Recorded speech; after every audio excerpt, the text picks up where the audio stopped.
গত 17 বছর যেভাবে এই স্বৈরাচার আমাদের উপর অন্যায় করেছে, জুলুম করেছে, জুলুম নির্যাতনের স্টিম রুলার আমাদের উপর চালিয়েছে, এদেশের লক্ষ লক্ষ হাজার হাজার আলেম ওলামাদেরকে কারাগারে বন্দী করেছে, এদেশের হাজার লক্ষ মুসলমানদেরকে কারাগারে তারা বন্দী রেখে তারা চেয়েছিল যে সময়ের ব্যবধানে আলেম ওলামাদেরকে যদি কারাগারে বন্ধ করা হয়, এদেশের তাওহীদি জনতাকে যদি কারাগারে বন্দী রাখা যায়, তবেই মনে হয় দেশ থেকে ইসলামের বাতিল স্তব্ধ হয়ে যাবে।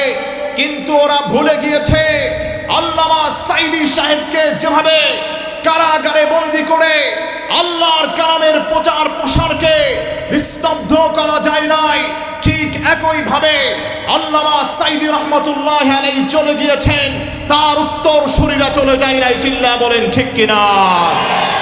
এজন্য আমরা আজকে ঘোষণা দিতে চাই, জামালপুরের ইসলামপুরের এই মাটি থেকে আল্লামা সাঈদীকে তোমরা নিস্তব্ধ করতে চেয়েছিলে, কিন্তু এক সাঈদীকে তোমরা আল্লাহর জমিন থেকে হটিয়ে কবরে পাঠিয়েছো। তাকিয়ে দেখো, লাখো সাঈদী বাংলার প্রত্যেকটা ঘরে ঘরে জন্ম নিয়েছে। চিল্লা বলেন ঠিক কিনা? এজন্য আমরা বলতে চাই, তোমরা সতর্ক হয়ে যাও। আমরা বলতে চাই, তোমরা সাবধান হয়ে যাও। বিগত বছরগুলোতে যেভাবে তোমরা অন্যায় করেছো, অবিচার করেছো, জুলুম নির্যাতন করেছো, সেই জুলুম নির্যাতনের সময় এখন আর নাই। চিল্লা বলেন ঠিক কিনা? এখন মুসলমানরা সচেতন। চিল্লা এখন ঠিক কিনা? বছর, 30 বছর, 40 বছর, 50 বছর আগে আপনার দাদা ছিল, এখন অ্যান্সার দেন। এখন জোরে বলেন, কথা কি সত্য নাকি মিথ্যা? তাহলে জোরে বলতে ভয় কোথায়? 40 বছর আগে দাদা ছিল, এখন জোরে বলেন। 30 বছর আগে বাবা ছিল, এখন 20 বছর আগে মা ছিল, এখন জোরে বলেন। 30 বছর আগে আমরা 5 ভাই একসাথে একের পর এক ধাপে ধাপে দুনিয়ার মধ্যে আগমন করেছি। আশার একটা সিরিয়াল ছিল, বাপে বড় সন্তানকে দুনিয়াতে পাঠিয়েছে, আব্বা আম্মার মাধ্যমে এসেছে, আল্লাহ দান করেছেন। কিছুদিন পরে বড় ভাইয়ের পরে ছোট ভাই আসলেন, 2 নম্বর জন। কিছুদিন পরে 3 নম্বর ভাই আসলেন। আসার একটা টাইম মেইনটেইন আছে, সিরিয়াল আছে, সিরিয়াল পাওয়া যায়, যাওয়ার কোনো জোরে বলেন, জোরে বলেন।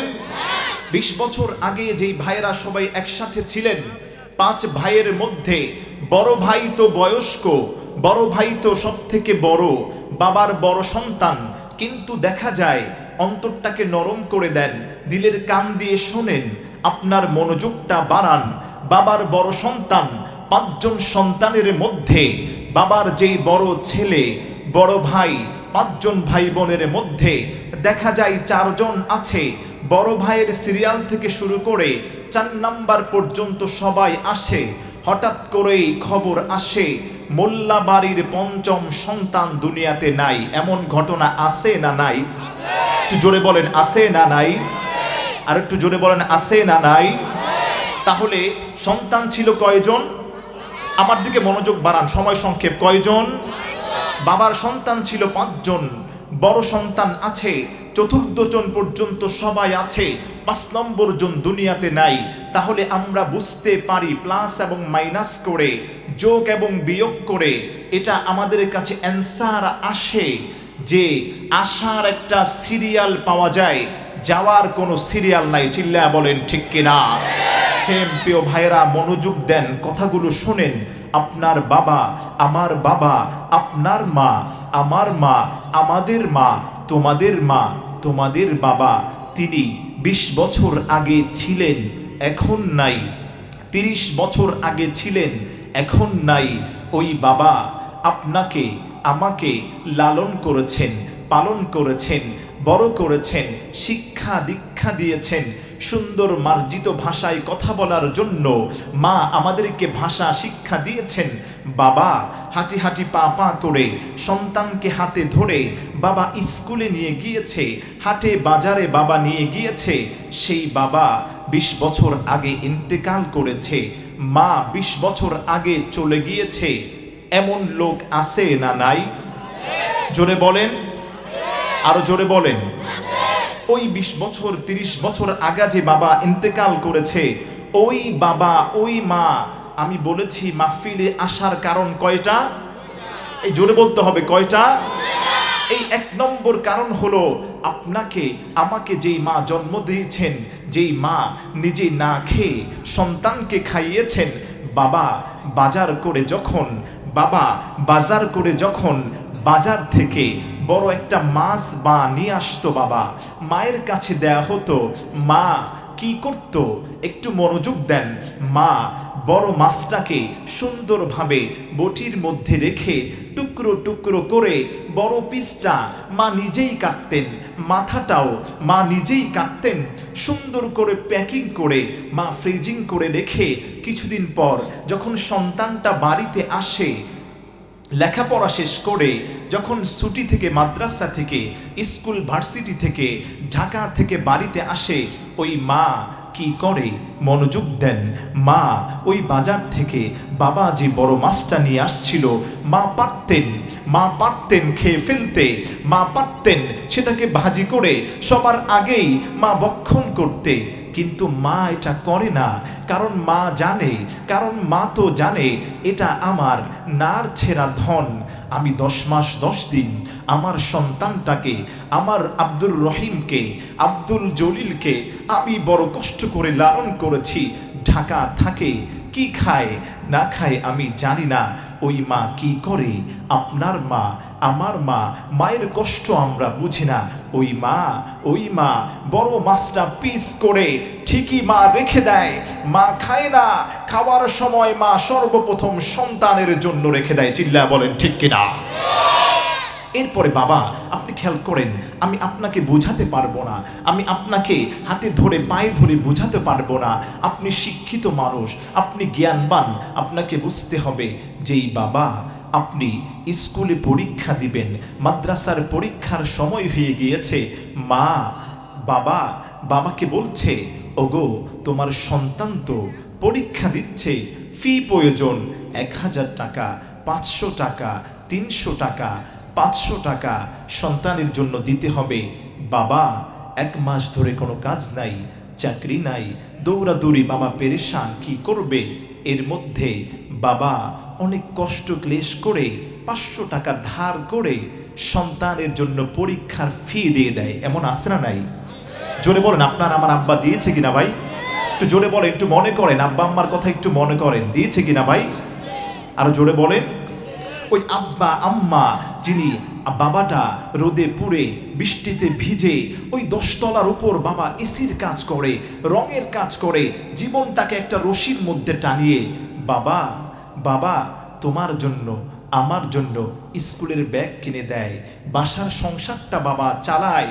ওই বাবার কথা বলছি।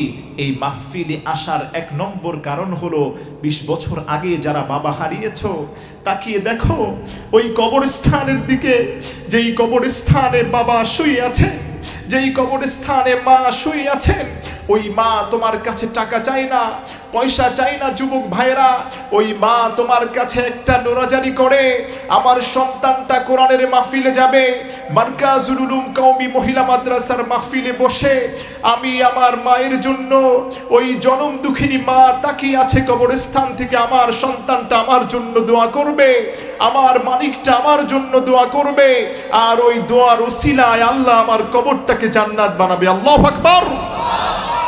চিল্লা বলেন আল্লাহু আকবার। ওই মা আপনার আমার জন্য তাকিয়ে আছে, আপনার আমার জন্য ওই মা বসা আছেন, ওই মা কবরে শায়িত আছেন। আপনি এই মাদ্রাসার মাহফিলে এসে মায়ের জন্য একটু হাত উঠিয়ে দোয়া করবেন। হাদিসের মধ্যে আসছে, আল্লাহর হাবিব সাল্লাল্লাহু আলাইহি ওয়াসাল্লাম বলেন, কোনো সন্তান যদি, সময় সংক্ষেপ, আলোচনা আমি আপনাদেরকে গুছিয়ে দিচ্ছি, খেয়াল করেন। আল্লাহর হাবিব বলেন, কোনো নেককার সন্তান যদি তার মায়ের কবরের পাশ দিয়ে হেঁটে যায়, কি করে ভাই? একটু উত্তর দেন, কি করে? জোরে বলেন, আওয়াজ করে বলেন। মায়ের কবরের পাশ দিয়ে সন্তানটা হেঁটে যায় নেককার পরহেজগার সন্তানটা বাবার কবরের পাশ দিয়ে হেঁটে যায়।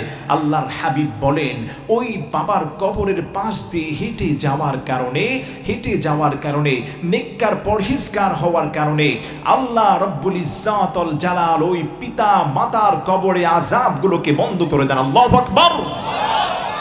তাহলে প্রিয় ভাইরা, এই মাহফিলে আসা দরকার আছে না নাই? জোরে বলেন, সবাই বলেন দরকার আছে না নাই? মুরব্বীরা সবাই একটু বলেন দরকার আছে না নাই? এক নম্বর কারণ বললাম, পিতামাতার জন্য মাহফিলে আসবেন, দোয়া করবেন, আপনার গুনাহগুলোকে আল্লাহ আপনার পিতামাতার গুনাহগুলোকে মাফ করে দিবেন। দুই নম্বর যেই কারণ, একটু অ্যান্সার দেন, কয় নম্বর? জোরে বলেন কয় নম্বর? আপনাদের মনোযোগ নাই, জোরে বলেন কয় নম্বর?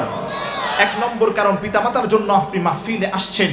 দুই নম্বর কারণ হলো, এবার খেয়াল করেন, হাঁটতে চলতে উঠতে বসতে আল্লাহর হাবিব বলেন তোমাদের অসংখ্য গুনাহ হয়ে যায়, অসংখ্য অগণিত পাপের মধ্যে তোমরা লিপ্ত থাকো, অসংখ্য পাপ রোনাজারি অসংখ্য জায়গায় তোমরা করো।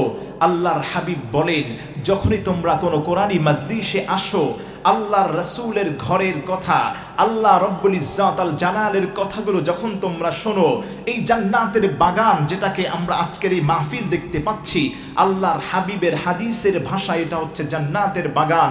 আল্লাহর হাবিব বলেন দুই নম্বর কারণ হচ্ছে তোমরা মাহফিলে এই জন্য আসবা নিজেদের সগীরা গুনাহগুলোকে আল্লাহ মাফ করে দেয়। আল্লাহু আকবার। তাহলে প্রিয় ভাইরা, সগীরা গুনাহগুলো মাফ করে দেন কে? জোরে বলেন না কে? আর আওয়াজ করে বলেন তিনি কে?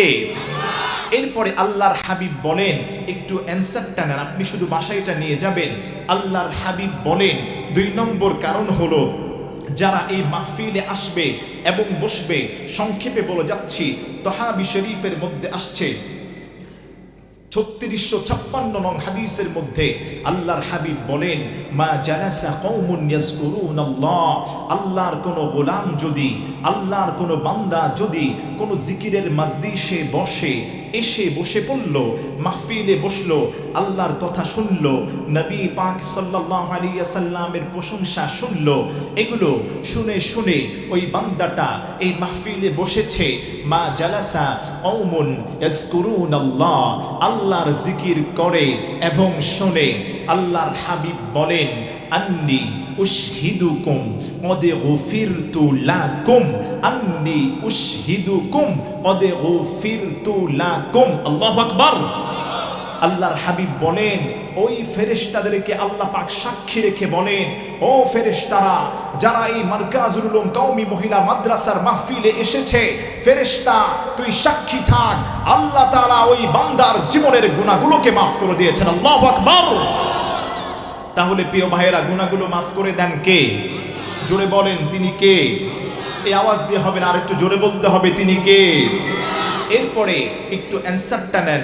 দুই নম্বর পুরস্কার, আল্লাহর হাবিব বলেন অবুদ্দিলাত সাইয়্যাতিকুম হাসানাত, যারা এই মাহফিলে আসবে, যারা এই মাহফিলে বসবে, আল্লাহর হাবিব বলেন মাহফিলে আসলে বসলে আলেম ওলামাদের সংস্পর্শ থেকে আল্লাহর হাবিবের কথা, আল্লাহর কথা যারা শুনবে, অবুদ্দিলাত সাইয়্যাতিকুম হাসানাত, আল্লাহর হাবিব বলেন ওই বান্দার পূর্বের গুনাহ যদি আপনার থেকে থাকে, বাদ্দালা ইউবাদ্দিলু তাবদীলান, চেঞ্জ করা, পরিবর্তন করা, আল্লাহর হাবিব বলেন পূর্বের গুনাহগুলো আল্লাহ মাফ করে আল্লাহ ওই গুনাহের জায়গায় অসংখ্য অগণিত সওয়াব দান করেন। আল্লাহু আকবার। আর জোরে বলেন আল্লাহু আকবার। তাহলে প্রিয় ভাইরা, এখানে আসার তৌফিক দিলেন কে? এই আওয়াজ দিয়ে হবে না, জোরে বলেন তৌফিক দিলেন কে? আমাদেরকে ভালোবাসেন কে? আপনারা অনেকে বলছেন অনেকে বলছেন না, সবাই একসাথে বলেন, আমার সাথে হাত উঠান, আমাদেরকে আসার তৌফিক দিলেন কে? আর জোরে বলেন কে? আর আওয়াজ করে বলেন তিনি কে? আল্লাহর নাম নিলে কোনো ঝামেলা আছে? কোনো সন্দেহ আছে? ভয় পান আপনারা? ডরান? কেউ মারবে, কেউ কাটবে, মামলা দিবে? তাহলে আওয়াজ কই, আল্লাহর নাম নিলেই আপনার উপর আল্লাহ অগণিত রহমত নাজিল করেন। আল্লাহু আকবার পড়েন। হাদিসে কুদসির মধ্যে আসছে মান ক্বালা ওয়াহিদ আল্লাহ আল্লাহ আল্লাহ, এই বাচ্চাটা দৌড়দৌড়ি করছে, একটু বসান ভাই, বসান বসান বসান, এই বাচ্চাটাকে বসান ভাই, নাহলে তার পিছে পাঠিয়ে দেন। আমার দিকে একটু মনোযোগ বাড়ান প্রিয় ভাইয়েরা, একটু অ্যান্সার দেন। যারা এখনো দূরে আছেন চলে আসেন। মাশাআল্লাহ, আলহামদুলিল্লাহ, আল্লাহুম্মা সাল্লি। তাহলে প্রিয় ভাইয়েরা, কোনো বান্দা যদি আল্লাহকে কয়টা ডাক দেয়? জোরে বলেন, মান ক্বালা ওয়াহিদ আল্লাহ আল্লাহ আল্লাহ। হাদিসে কুদসির মধ্যে আল্লাহ তাআলা বলেন, ওই বান্দা একটা ডাক দিতে দেরি হবে, তার অন্তর থেকে আমি আল্লাহ ৭০ বার ওই বান্দার ডাকে সাড়া দিয়ে দেই। আল্লাহু আকবার। আর জোরে সোরে বলেন আল্লাহু আকবার। এই জন্য আমার প্রিয় ভাইয়েরা, আমরা ডাক দিব একজনকে, তিনি কে? জোরে বলেন, তিনি কে? সেই আল্লাহ বলছেন, আমার কোনো গোলাম যদি বিপদে পড়ে, মুসিবতে পড়ে, আমি আল্লাহকে শুধু একবার ডাক দেয়। কয়বার? জোরে বলেন কয়বার? আর আওয়াজ করে বলেন কয়বার? সেই আল্লাহ বলেন, কোন গোলাম যদি বিপদে পড়ে, মুসিবতে পড়ে, আমি আল্লাহকে একবার ডাক দেয়, ডাক দিতে দেরি হবে, আমি ওই গোলাম তার ডাকে 10 বার না, 20 বার না, 30 বার না, আল্লাহু আকবার, 40 বার নয়, 70 বার ওই গোলাম তার ডাকে আমি সাড়া দিয়ে দেই। আল্লাহু আকবার। এজন্য আমার প্রিয় ভাইরা, সব জায়গায় আমরা একজনকে ডাক দিব, তিনি কে? আরো জোরে বলেন, তিনি কে? বিপদে পড়লে আমরা ডাক দিব কাকে? মুসিবতে পড়লেই আমরা স্মরণ করব কাকে? যখন অসুস্থ হই আমাদেরকে আবার সুস্থ করে দেন একজন, তিনি কে? আরো জোরে সোরে বলেন, তিনি কে? সবাই একসাথে বলেন, তিনি কে? লিল্লাহে তাকবীর, লিল্লাহে তাকবীর। এজন্য প্রিয় ভাইরা, বিপদে মুসিবতে পড়লেই আমরা একজনের শরণাপন্ন হব, তিনি কে? জোরে বলেন না, তিনি কে? সেই আল্লাহ বলছেন, গোলামেরা তোমরা শোনো শোনো শোনো শোনো, আমি আল্লাহ তোমাদেরকে ঘোষণা দিচ্ছি, আমি আল্লাহ এমন বড় দয়াল আল্লাহ, আমি আল্লাহ এত বেশি দয়াবান, তোমাদের উপর এত বেশি আমি আল্লাহ রহম করি। আল্লাহু আকবার। আল্লাহ বললেন, গোলামেরা তোমরা শোনো শোনো শোনো, তোমরা ইউনুস পয়গম্বরের নাম শুনেছো? ইউনুস নবীর নাম আপনারা শুনছেন? জোরে কন, আরো জোরে কন। রব্বুল আলামিন বলেন, দুনিয়ার গোলামেরা তোমরা শুনে রাখো, ইতিহাসের পাতায় ইউনুস আলাইহিস সালাতু ওয়াস সালামকে আমি আল্লাহ তোমাদের জন্য দৃষ্টান্ত দিয়েছি। আল্লাহু আকবার। নবী ইউনুস আলাইহিস সালাতু ওয়াস সালামকে মাছ তাকে ভক্ষণ করেছে। হাদিসের বর্ণনায় পাওয়া যায়, একটা মাছকে আরো একটা মাছ খেয়ে ফেলেছে। আপনি চিন্তা করেন, মাছের পেটের মধ্যে কি অন্ধকার, অন্ধকারাচ্ছন্ন মাঠের প্যাচের মধ্যে ওই অবস্থায় একটা মাছকে আরেকটা মাছ ভক্ষণ করেছে। হাদিসের ভাষ্য মতে মুহাদ্দিসিন ইকরাম ব্যাখ্যা করেন, ওই একটা মাছকে আরো 2টা মাছ ভক্ষণ করেছে। ওই অবস্থায় ওই বিপদের মধ্যে থেকেও আমাদের সকলের পরিচিত সুপরিচিত নবী হযরত ইউনুস আলাইহিস সালাতু ওয়াস সালাম তিনি আল্লাহর কাছে সাহায্য চাইলেন। আল্লাহর কাছে তিনি কিভাবে সাহায্য চাইলেন? আল্লাহ সেই সাহায্যের কথা সূরা আল আম্বিয়ার মধ্যে আল্লাহ দিয়ে দিয়েছেন। আল্লাহ বলেন, লা ইলাহা ইল্লা আনতা সুবহানাকা ইন্নী কুনতু মিনাজ জালিমিন। আল্লাহু আকবার পড়েন। রব্বুল আলামিন বলেন, রব্বুল আলামিন বলেন, ইউনুস আলাইহিস সালাতু ওয়াস সালামকে যখন মাছ ভক্ষণ করে ফেলল, আল্লাহর নবী ইউনুস পয়গম্বর আলাইহিস সালাতু ওয়াস সালাম তিনি আল্লাহর কাছে অসংখ্যভাবে তিনি দোয়া করা শুরু করে দিলেন। একের পর এক তিনি দোয়া করছেন, আল্লাহর কাছে বারবার তিনি রোনাজারি করছেন, দোয়া করছেন, আল্লাহ হে তুমি আমাকে উদ্ধার করো। আল্লাহ ইউনুস পয়গম্বরকে আল্লাহ তাআলা বারবার সুযোগ দিচ্ছেন, বলছে, ইউনুস তুমি আরেকটু আমার কাছে চাও, আরেকটু আমার কাছে চাও, যত বেশি তুমি চাইবা তত বেশি আমি আল্লাহর পছন্দনীয় হয়ে যাই। আল্লাহু আকবার। এজন্য প্রিয় ভাইরা, যখনই আমরা আল্লাহর কাছে চাইবো বিরক্ত হওয়া যাবে না। যখনই আমরা আল্লাহর কাছে ক্ষমা চাইবো বিরক্ত বোধ করা যাবে না। আমরা সঙ্গে সঙ্গে আল্লাহর কাছে বেশি বেশি ক্ষমা চাইলে ক্ষমা করে দিবেন একজন, তিনি কে? আরো জোরে বলেন, তিনি কে? সেই আল্লাহ বলছেন, ইউনুস আলাইহিস সালাতু ওয়াস সালাম তিনি মাছের পেটের মধ্যে ছিলেন, আল্লাহর কাছে তিনি বারবার তাওবা করছেন, রুজু করছেন। আর রুজু ইলাল্লাহ, to go back to your lord, আল্লাহর কাছে তিনি ফিরে আসার জন্য নিমন্ত্রণ করছেন। আল্লাহ ইউনুস পয়গম্বরের দিকে তাকিয়ে আছেন, ইউনুস তুমি বারবার আমার কাছে দোয়া করছো, আমি আল্লাহর কাছে কেমন জানি ভালো লাগছে। আল্লাহু আকবার। ইউনূস আলাইহিস সালাতু ওয়াস সালাম যখন পড়লেন লা ইলাহা ইল্লা আনতা সুবহানাকা ইন্নী কুনতু মিনাজ জালিমিন, ইউনূস বললেন, আল্লাহ হে, তুমি ছাড়া কেউ ক্ষমা করার নাই, আমি বড় জালিম, জড় পাপিষ্ঠ, আল্লাহ তুমি ছাড়া ক্ষমাকারী কেউ নাই। প্রিয় ভাইয়েরা, ক্ষমাকারী কেউ আছে? আর জোরে বলেন আছে, আর আওয়াজ করে বলেন আছে। আল্লাহ তাআলা বললেন, ইউনূস তুমি আমার কাছে চেয়েছো, আমি আল্লাহ তোমার তাওবাকে এত বেশি আমি আল্লাহ কবুল করেছি। শুধু ইউনূসের তাওবায় আল্লাহ বলছেন লা ইলাহা ইল্লা আনতা সুবহানাকা ইন্নী কুনতু মিনাজ জালিমিন। ও নবী ইউনূস, শুধু তোমার জন্য নয়, আমি আল্লাহ তোমাকে তো বিপদ থেকে উদ্ধার করবই। কাল কিয়ামত পর্যন্ত যত মুমিন মুসলমানেরা বিপদে পড়ে যাবে, যেখানেই যেভাবে যে অবস্থায় বিপদে পড়বে, আমি আল্লাহকে একটা ডাক দিতে দেরি হবে, ওই গোলামকে আমি আল্লাহ উদ্ধার করতে এক সেকেন্ড দেরি করব না। আল্লাহু আকবার। তাহলে প্রিয় ভাইরা, এখন দেখা যায় আমরা বিপদে পড়লে, মুসিবতে পড়লে আমরা হুমড়ি খাই বাজারে গিয়ে, ঠিক কিনা? আর জোরে বলেন ঠিক কিনা? অনেকে বিপদে পড়লে, মুসিবতে পড়লে হুমড়ি খেয়ে বাবার দরবারে দৌড়ায় যে বাবা আমাকে উদ্ধার করবে। উদ্ধার করতে পারেন একজন, তিনি কে? আর জোরে বলেন তিনি কে? আদ্রশী উদ্ধার করতে পারে, চন্দ্রপুরী জোরে বলেন, মাইজ ভান্ডার উদ্ধার করতে পারে। কোন বাবা, কোন খ্যাতাশা, কোন কল্লাশা বাবা বিপদ মুসিবত থেকে উদ্ধার করতে পারে না, একজন উদ্ধার করতে পারে। তিনি কে? চিল্লায়া বলেন, আরো জোরে সরে বলেন তিনি কে?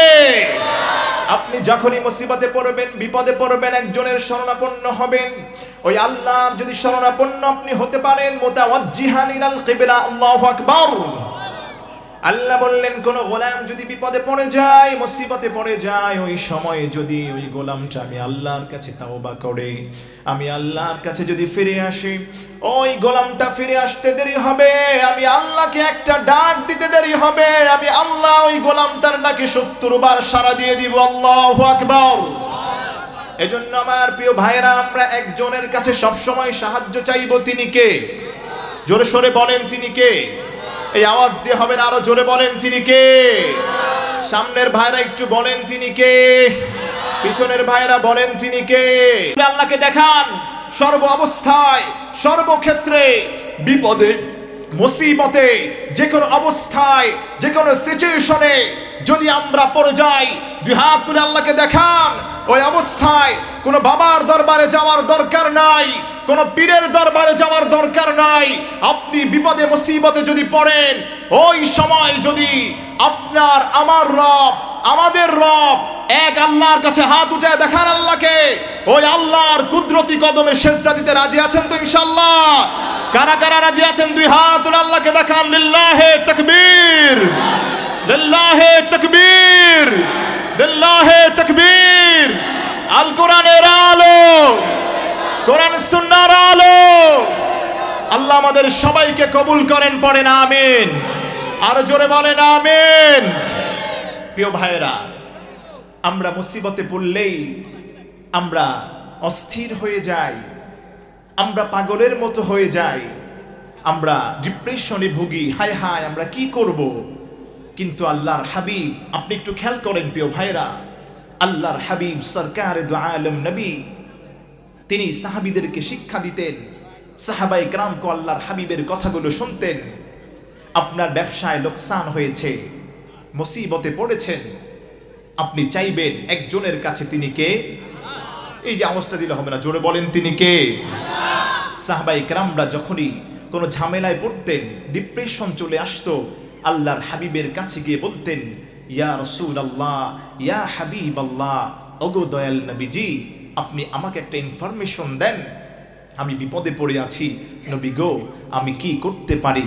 আল্লাহর হাবিব বলতেন, সাহাবীদের মাথায় হাত বুলিয়ে বুলিয়ে আল্লাহর হাবিব বলতেন, ও সাহাবী, যখনই বিপদে পড়বা, যখনই মুসিবতে পড়বা, ওই সময় আল্লাহ রব্বুল ইজ্জাতুল জালালের কুদরতি কদমের দিকে নজর দিবা, আল্লাহর ঘরের দিকে সোজা দৌড়ে চলে যাইবা, আর ওইখানে গিয়ে উসজুদ উসজুদ ওয়াক্তারিব, আল্লাহর কুদরতি কদমে গিয়া তুমি সেজদায় পড়ে যাইবা।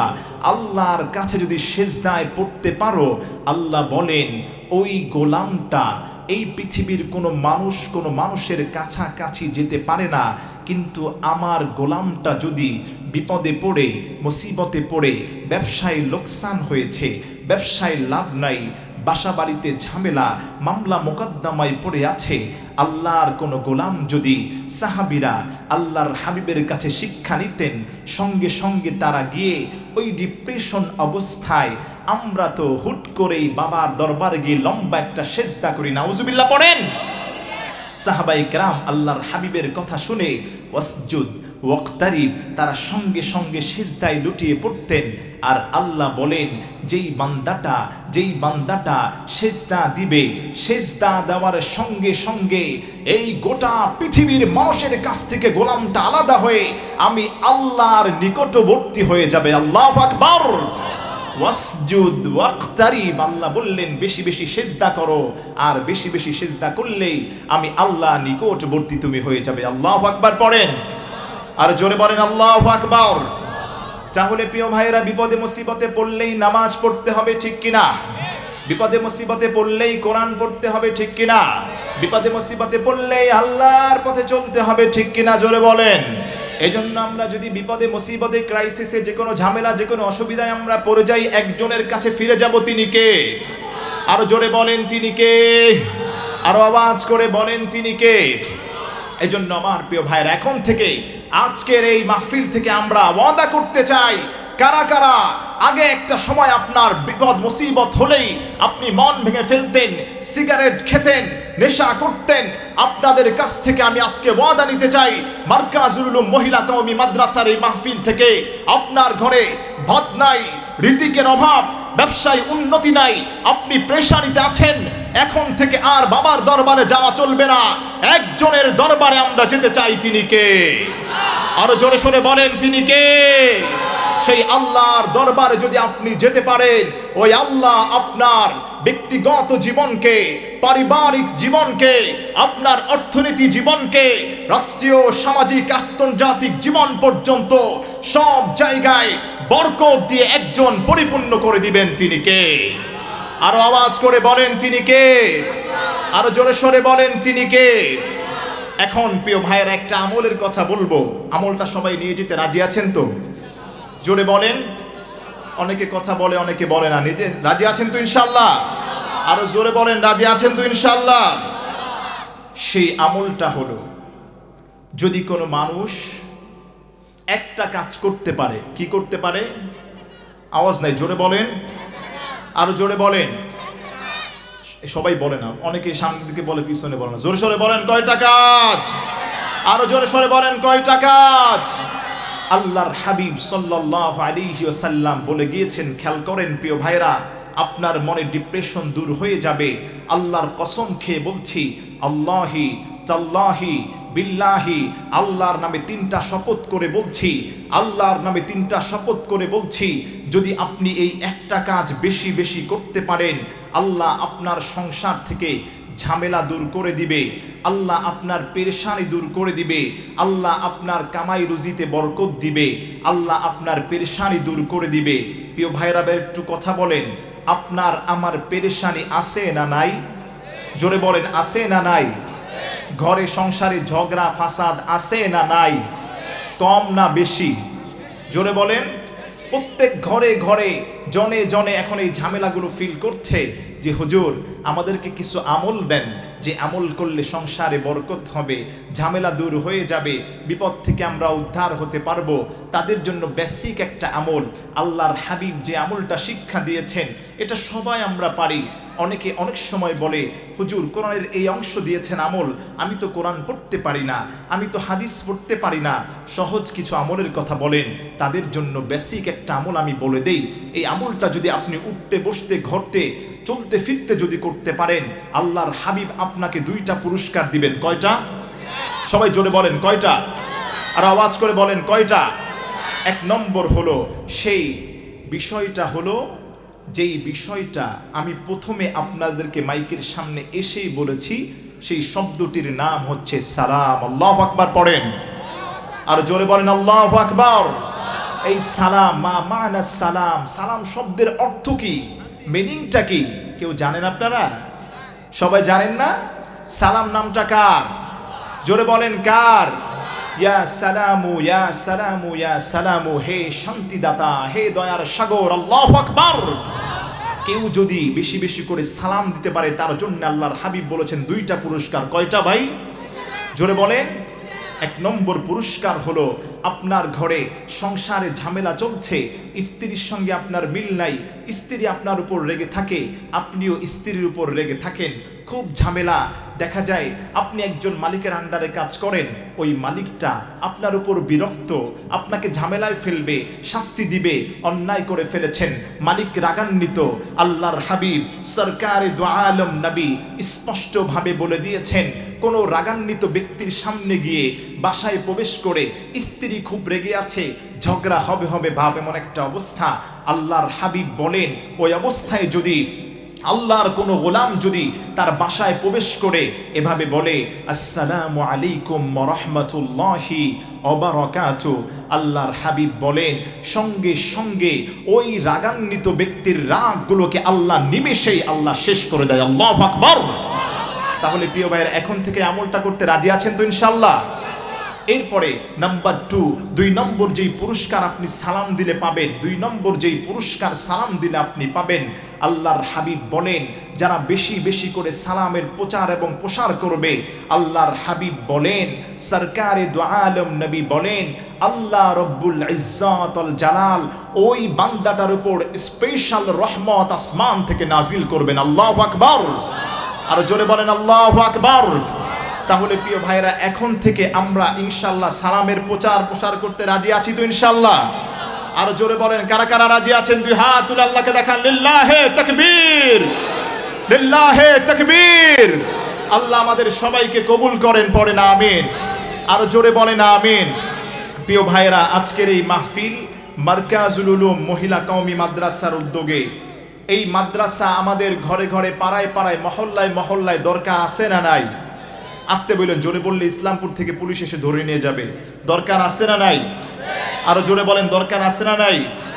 এই মাদ্রাসা মারকাজুল উলুম মহিলা কওমি মাদ্রাসা, এই মাদ্রাসায় একটা কিতাবের শিক্ষা দেয়া হয়, সেই কিতাবটার নাম কি? জোরে বলেন কিতাবটার নাম কি?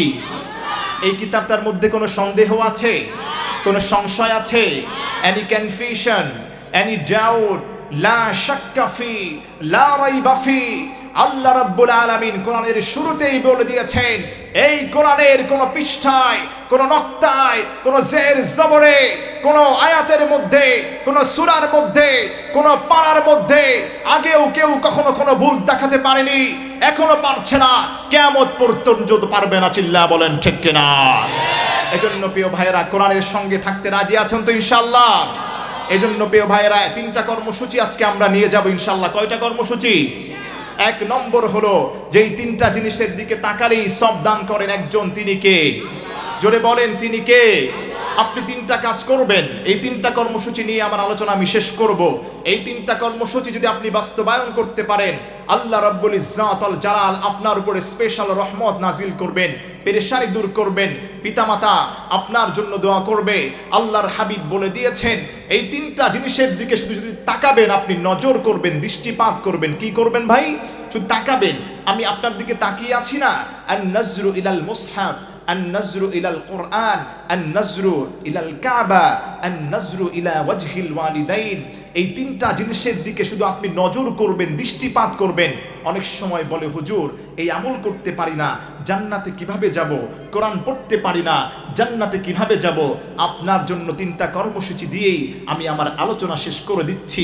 প্রিয় ভাইয়েরা কর্মসূচি কয়টা? আরো জোরে বলেন, জোরে বলেন, আরো জোরে বলেন। আচ্ছা প্রিয় ভাইরা, ধরেন আমার হাতে একটা বক্স আছে, এই বক্সের মধ্যে যদি এই বক্সটাকে আমি এখন যেভাবে মন চাই সেভাবে আমি ঘোরাতে পারছি, উপর করতে পারছি, নিচ করতে পারছি। এই বক্সটার মধ্যে যদি আল্লাহর কোরআনটা থাকতো, এমন আমি করতে পারতাম? এই কোরআনটা যদি এই বক্সের মধ্যে থাকতো, কোরআনটাকে নিয়ে আমি প্রথমে চুমো খেতাম, অন্তরের মধ্যে লাগাতাম। আল্লাহর হাবিব বলেন এই যে বস্তুটা তোমরা দেখতে পাও, এই জিনিসটার দাম আগে ছিল তোমাদের কাছে তুচ্ছ, কিন্তু যখনই এটার মধ্যে কোনো গিলাফ লেগে গিয়েছে, কোনো কাপড় এটার মধ্যে সম্পৃক্ত হয়েছে, আল্লাহর হাবিব বলেন ওই কাপড়ের দামটা দুনিয়ার সবার থেকে আল্লাহ বাড়িয়ে দিয়েছেন। আল্লাহু আকবার। ওই কাপড়টাকে আগে আমরা পা দিয়ে নাড়াচাড়া করতাম, হাত দিয়ে নাড়াচাড়া করতাম, কিন্তু আল্লাহর কোরআনের সঙ্গে সম্পৃক্ত হওয়ার কারণে, একত্রী হওয়ার কারণে আল্লাহর হাবিব বলেন এই কাপড়টার দাম, সম্মান তোমার কাছে বেড়ে গিয়েছে।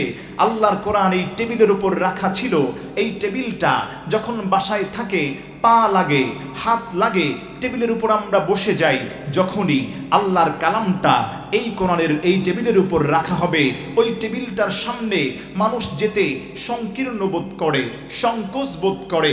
হায় হায়, আল্লাহর কালামের সঙ্গে যদি আমার পাটা লেগে যায়, বড় মারাত্মক গুনাহ হয়ে যাবে। এজন্য প্রিয় ভাইরা, আপনার কাছে আমি প্রশ্ন করি, এই যে খামটা আমার হাতে আছে, এই খামটা এখন দাম নাই, সম্মান নাই আমার কাছে। আল্লাহর কোরআনটা যখন এর মধ্যে সম্পৃক্ত হলো, সম্মানটা বাড়িয়ে দিলেন কে? জোরে বলেন, তিনি কে? এরপরে দেখেন, একই কাগজের কোনো মূল্য নাই, এখন এভাবে রেখে দিলাম। আল্লাহর কালামটা যখন এই টেবিলের উপর রাখা হলো, আগে টেবিলের দাম ছিল না, আল্লাহর কালাম রাখার ওসিলায় দামি করে দিলেন একজন, তিনি কে? তাহলে প্রিয় ভাইরা, আমি আপনাদেরকে বলতে চাই, আজকে মুসলমানেরা প্রত্যেকের আলমারিতে, বাসা বাড়িতে, আজকে যদি আমরা যাই কোথাও বেড়াতে, এই কথা আমরা আগে একটা সময় দেখতাম, যেই বাসার মধ্যে আল্লাহর কোরআন পড়া যেত, আল্লাহর কোরআনের তিলাওয়াত শোনা যেত, আজকে মুসলমানেরা তার থেকে বেরিয়ে এসে, আজকে আপনি এক বাসায় বেড়াতে যান, এক ভাইয়ের বাসায় আপনি ঘুরতে যান, দেখবেন ওই ভাইয়ের বাসায় তার ছেলে মেয়ে পড়ার জন্য সায়েন্সের বইগুলো, কমার্সের বইগুলো, আর্টসের বইগুলো সুন্দরভাবে টেবিলের মধ্যে, আলমারির মধ্যে, শোকেজের মধ্যে কি সুন্দরভাবে তারা সাজিয়ে রেখেছে। এমন আছে না নাই? আপনাদের দিকে মনে হয় নাই? আছে আছে আছে। প্রত্যেক ঘরে ঘরে এখন একই অবস্থা, প্রত্যেক সেশনে একই অবস্থা, প্রত্যেকের ঘরে ঘরে একই অবস্থা। ওটা কি মুসলমানের ঘর নাকি অন্য কোনো ধর্মের মানুষের ঘর? চিনাই বড় দায়, চিল্লা বলেন ঠিক কিনা? এজন্য আমার প্রিয় ভাইরা, মুসলমানদের ঘরে ঢুকলে আগে দেখা যেত আল্লাহর কালামের শব্দ শোনা যেত, মক্তবে যেত সন্তানেরা। এখন তার উল্টো হয়ে গিয়েছে, এখন আর বাসা বাড়ির মধ্যে আজকে কোরআন পাওয়া যায় না। আফসোস লাগে, মুসলমান হিসেবে আমাদেরকে ধিক্কার জানাতে হবে নিজেকে। ইসলাম মেনে কোরআন পাওয়ার পরেও যে কোরআন আমাদেরকে পথ দেখায়, সেই কোরআন থেকে আমরা আজকে দূরে সরে এসে মুসলিম হিসেবে বাসায় ঢুকে, তুমি তো মুসলমান নামে কলঙ্ক, দাদা মুসলমান ছিল, বাবা মুসলমান ছিল, 14 পুরুষ তোমার মুসলমান ছিল, কিন্তু তুমি নামে মুসলমান হয়েছো, কামে মুসলমান হও নাই, চিল্লা বলেন ঠিক কিনা? যদি তুমি কাজে মুসলমান হয়ে যেতা, তাহলে তোমার ঘরে প্রবেশ করলে তো সায়েন্সের বইগুলো ঠিক মতো সাজানো দেখা যায়, আর্টসের বইগুলো ঠিক মতো সাজানো দেখা যায়, কমার্সের বইগুলো ঠিক মতো সাজানো বান্ডিং করা দেখা যায়, কিন্তু আল্লাহর ঘরে আল্লাহর কালামটা প্রত্যেক মুসলমানের ঘরে ঘরে জবানে থাকার কথা ছিল। খুঁজে আনলে দেখা যায়, যদি বলা হয় আপনার ঘরে কোরআন আছে, এক জায়গায় কোরআন থেকে একটা কোরআনের কপি এনে হাতে দেয়া বলে, হুজুর এই যে কোরআন শরীফ আমার ঘরে আছে। আফসোস লাগে, তাকিয়ে দেখলে মনে হয় সব থেকে নিকৃষ্ট ঘরের মধ্যে যদি কোনো কাপড় থাকে, ওই কাপড়টা পেঁচা তারপরে সুকেজের মধ্যে রেখে দেয়, ঠিক কিনা? আরো জোরে বলেন ঠিক কিনা? এমন আছে না নাই? আল্লাহর হাবিব লানত করেছেন। এজন্য প্রিয় ভাইরা, কর্মসূচি কয়টা? জোরে বলেন কয়টা? 1 নম্বর কর্মসূচি হলো আন-নাজরু ইলাল কোরআন। যেই বান্দাগুলো আল্লাহর হাবিব বলেন কোরআন পড়তে পারে না, কোরআন বোঝে না, কেউ পড়ছে, আপনি দৃষ্টিপাত করছেন, আন-নাজরু ইলাল মুসহাফ, এই কোরআনের দিকে যদি আপনি দৃষ্টিপাত করেন, শুধু তাকিয়ে থাকেন, দৃষ্টিপাত করতে দেরি হবে। আল্লাহর হাবিব বলেন আল্লাহ ওই বান্দার আমলনামায় অগণিত সওয়াব লিখতে দেরি করেন না। আল্লাহু আকবার। এরপরে নাম্বার 2 নম্বর, যেই জিনিসটার দিকে শুধু আপনি তাকাবেন, হাত দিয়ে ধরা লাগবে না, কাছে যাওয়া লাগবে না, আপনি শুধু তাকাবেন, আন-নাজরু ইলা ওয়াজহিল ওয়ালিদাইন। আল্লাহু আকবার বলেন। আল্লাহর হাবিব বলেন আন-নাজরু ইলা ওয়াজহিল ওয়ালিদাইন, কোন সন্তান যদি পিতা মাতার দিকে শুধু নেক দৃষ্টিতে তাকায়, দৃষ্টিপাত করে, হাস্যোজ্জ্বল মুখে হাসি দিয়ে কথা বলে, আল্লাহর হাবিব বলেন ওই পিতা মাতার দিকে নেক দৃষ্টি দেওয়ার কারণে মাও সন্তানের উপর খুশি হয়ে যায়, সন্তানও মায়ের উপর খুশি হয়ে যায়। আল্লাহর হাবিব বলেন যেই মা সন্তানের উপর খুশি হয়ে গিয়েছে, সঙ্গে সঙ্গে আল্লাহ একটা কবুল হজ উমরার সওয়াব বান্দার আমলনামায় লিখে দেয়। আল্লাহু আকবার। এই জন্য আল্লাহর হাবিব বলেন 2 নম্বর কর্মসূচি হলো আন-নাজরু ইলা ওয়াজহিল ওয়ালিদাইন। কোন গোলাম যদি, কোন বান্দা যদি তার পিতামাতার দিকে শুধু নেক দৃষ্টি দেয়, শুধু তাকিয়ে থাকে, আল্লাহর হাবিব বলেন তাকাতে দেরি হবে, আল্লাহ ওই বান্দার আমলনামায় অসংখ্য সওয়াব দিতে দেরি করেন না। আল্লাহু আকবার। এরপরে নাম্বার 3 হলো যেই কাজটা করলেই আপনার আমলনামায় সওয়াব দান করবেন একজন, তিনি কে? আরো জোরে বলেন তিনি কে? সেই 3 নম্বর বৈশিষ্ট্য হলো, 3 নম্বর কর্মসূচি হলো আন-নাজরু ইলাল কাবা। আপনি যদি কাবা শরীফের দিকে শুধু তাকিয়ে থাকেন, দৃষ্টিপাত করেন, আল্লাহর হাবিব বলেন আপনার আমলনামায় আল্লাহ রাব্বুল আলামিন অসংখ্য অগণিত সওয়াব আল্লাহ দান করবেন। আল্লাহু আকবার বলেন। তাহলে প্রিয় ভাইরা, সর্বশেষ কর্মসূচি, 1 নম্বর কর্মসূচি হলো আপনার ব্যক্তিগত জীবনে, আপনার পারিবারিক জীবনে, আপনার সামাজিক জীবনে, আপনার রাষ্ট্রীয় অর্থনীতি, আন্তর্জাতিক জীবন যদি সুন্দর করতে হয়, আল্লাহর কোরআনের বিকল্প কিছু আছে? আরো জোরে বলেন আছে? আল্লাহর কোরআনকে আমাদের সর্বসেক্টরে প্রাধান্য দিতে হবে, সন্তানদেরকে পড়াতে হবে, নিজের জীবনে, নিজের পারিবারিক অবস্থানে এই কোরআনকে প্রাধান্য দেওয়ার তৌফিক আল্লাহ দান করেন, পড়েন আমিন। এরপরে নাম্বার 2 নম্বর আসানি যেই কর্মসূচি, সেটা হলো আন-নাজরু ইলা ওয়াজহিল ওয়ালিদাইন। আপনার ঘরে মা আছে, বাবা আছে, আপনি তাদের দিকে আপনি রাগ করবেন না। দেখা যায় বাবা মা সন্তানকে একবারের জায়গায় 2 বার ফোন দিলে যুবক ভাইয়েরা বিরক্ত হয়ে যায়, বলে হায় হায় এত বারবার ফোন দাও কেন? যুবকগুলো বাবা মার সাথে রাফ ব্যবহার করে। আপনাকে আমি আপনার পায়ে আমি হাত রেখে বলে যাই, যুবক ভাই, পিতামাতার গুরুত্ব দেন, পিতামাতাকে আপনি বোঝেন। এই পিতামাতা আপনার জন্য আল্লাহ জান্নাত দিয়েছেন। সুবহানাল্লাহ পড়েন। আল জান্নাতু তাহতা আকদামিল উম্মাহাত। আল্লাহর হাবিব বলেন কোন নেককার পরহেজগার সন্তান যদি জান্নাতে যেতে চায়, সে যেন তার পিতামাতার সেবা করে, আর আল্লাহ ওই পিতামাতার পায়ের নিচেই জান্নাত রেখে দিয়েছেন। আল্লাহু আকবার। এজন্য আপনি পিতামাতার দিকে ভালো সুন্দর আচরণ করবেন, তাকাবেন, দৃষ্টিপাত করবেন, আল্লাহ গণিত সওয়াব দান করবেন। এরপরে আস-সালিস 3 নম্বর, নাম্বার 3 যেই কর্মসূচি আমাদেরকে নিয়ে বাড়িতে যেতে হবে, আন-নাজরু ইলাল কাবা। আপনি কাবা শরীফের দিকে শুধু দৃষ্টিপাত করবেন, তাকাবেন। এই তাকালেই আপনার আমলনামায় স্পেশাল রহমত নাজিল করবেন একজন, তিনি কে? আর জোরে বলেন তিনি কে? আরো আওয়াজ করে বলেন তিনি কে? আল্লাহ তাআলা আমাদের সবাইকে এই সংক্ষিপ্ত সময়, মুখতাসার সামথিং সময় যে কথাগুলো বলেছি, চেষ্টা করেছি কোরআন থেকে বলার জন্যে। যদি স্লিপ অফ টাং কোনো ভুল হয়ে থাকে, আল্লাহ তাআলা যিনি বললেন এবং যারা শুনলেন সবাইকে আল্লাহ তাআলা ক্ষমা করেন। এবং যেই কথাগুলো আমরা শেয়ার করেছি পরস্পরের মাঝে, আল্লাহ তাআলা সবাইকে আমল করে দুনিয়া এবং আখিরাতে উভয় জাহানে সফলতার সাথে উত্তীর্ণ হওয়ার তৌফিক দান করেন, পড়েন আমিন। আনা সাঈদুম বিলিকাইকুম। ওয়াসসালামু আলাইকুম ওয়া রাহমাতুল্লাহি ওয়া বারাকাতুহু।